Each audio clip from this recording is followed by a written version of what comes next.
What brings me the greatest joy during the workday is when the kids are being dropped off. The staff out there, they're great with the kids, and I like to join them sometimes.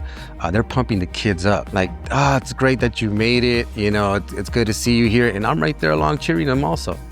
So just seeing those smiles, it's a great feeling. Excellence, I would think, means giving it your all, but I think it's got to come from the heart. You got to really enjoy what you're doing. When the kids see me loading the mower off my trailer, they know I'm there to service the fields, and they get happy and they start waving.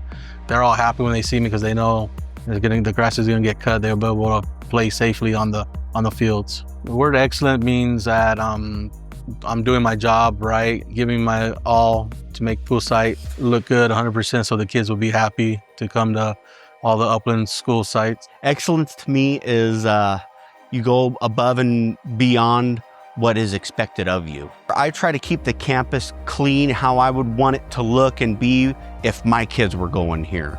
I want it to be nice and clean and look nice so they have a nice place to go to school.